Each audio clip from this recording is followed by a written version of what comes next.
नमस्कार दोस्तों, गूंज लाइव न्यूज़ में शिव कुमार सिंह आप लोग का स्वागत करता हूं। दोस्तों, आज एक बढ़िया टॉपिक लेके आया हूं आप लोग के सामने।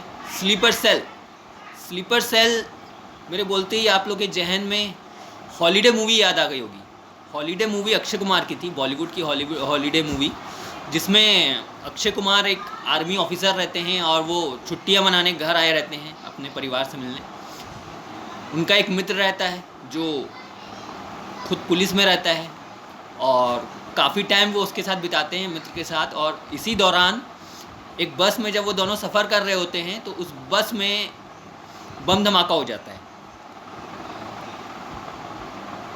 उनका दिमाग चलने लगता है क्योंकि वो आर्मी ऑफिसर रहते हैं।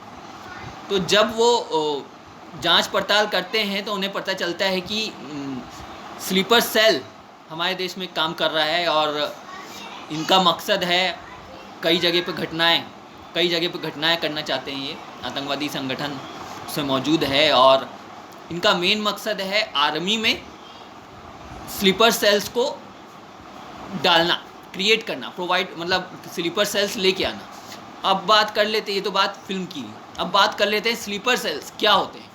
स्लीपर सेल वो लड़के लड़कियां होते हैं जो आतंकवादियों के आदेशों पे काम करते हैं।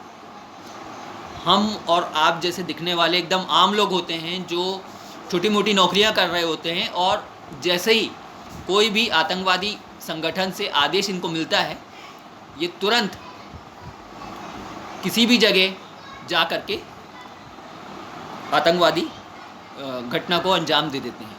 अच्छा, इनकी खासियत ये होती है कि ये मरने से भी नहीं डरते। दरअसल अगर एक सर्वे की बात करें, एक सर्वे हुआ बीच में और उसमें पाया गया कि भारत में स्लीपर सेल्स को सिमी नाम का एक आतंकवादी संगठन लेके आया। वो देश में हर जगह, जम्मू, बॉम्बे, अलग अलग राज्यों में उनके बंदे काम करते हैं, लड़के लड़कियां। और पहले तो उन्हें साइकोलॉजिकल रूप से इस तरीके से तैयार किया जाता है कि उनके अंदर जहर भरा जाता है दूसरे धर्मों के खिलाफ, और उन्हें बताया जाता है कि इस्लाम क्या है। इस्लाम में अगर आप शहीद हो जाओगे तो आपको जन्नत मिलेगी। इस तरीके की बातें उनके अंदर भरी जाती हैं और उन्हें ट्रेनिंग मुहैया कराई जाती है संगठन द्वारा, और उसके बाद फिर उन्हें पैसा भी दिया जाता है। खास बात स्लीपर सेल्स की ये रहती है, ये बिल्कुल रॉबर्ट की तरह होते हैं। इन्हें ये भी नहीं पता होता कि इस पूरे घटनाक्रम का जो मेन है, सरगना कौन है, कौन करवा रहा है, क्या क्या मकसद है। इन्हें बस आदेश केवल रहता है, ये बस आदेश मिलता है और ये चल पड़ते हैं। और उस घटनाक्रम में वो अपनी जान भी गंवा देते हैं। और उसके बाद ये इस तरह के काम करना आतंकवादी संगठन के लिए बहुत आसान होता है, क्योंकि सरकार और पुलिस इन युवाओं और युवतियों तक नहीं पहुंच पाती आसानी से, क्योंकि बहुत आम होते हैं और बहुत नए नए। जैसे एक बंदे ने कुछ घटना करी तो उसके बाद या तो मर जाएगा वो, या तो वो हट जाएगा। उसके बाद फिर दोबारा उसको नहीं कुछ और घटनाक्रम में रखेंगे, उसको हटा देंगे या फिर मार देंगे। तो एकदम नए नए फ्रेश स्टूडेंट्स को इन लोग रखते हैं और दूसरे धर्मों के खिलाफ भड़काते हैं। तो ये होते हैं स्लीपर सेल। अब बात अपन करते हैं कि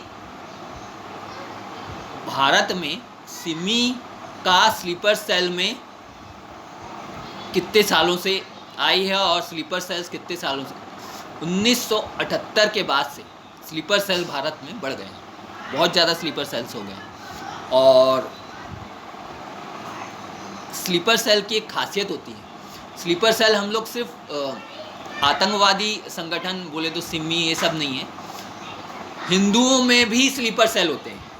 एक्चुअली स्लीपर सेल का एक्चुअल वर्ड मतलब ये होता है कि उन्हें पूरी तरीके से उनके दिमाग को फ्लैश आउट कर दिया जाता है, क्या सही है और क्या गलत उन्हें नहीं आता समझ में, और धर्म के नाम पर उन्हें भड़काया जाता है। जैसे माले गांव बम धमाका, वहाँ भी इसी तरह का कुछ लड़के और लड़कियों द्वारा, जहाँ पर हिंदू संगठन मौजूद था, हिंदू संगठन द्वारा किया गया।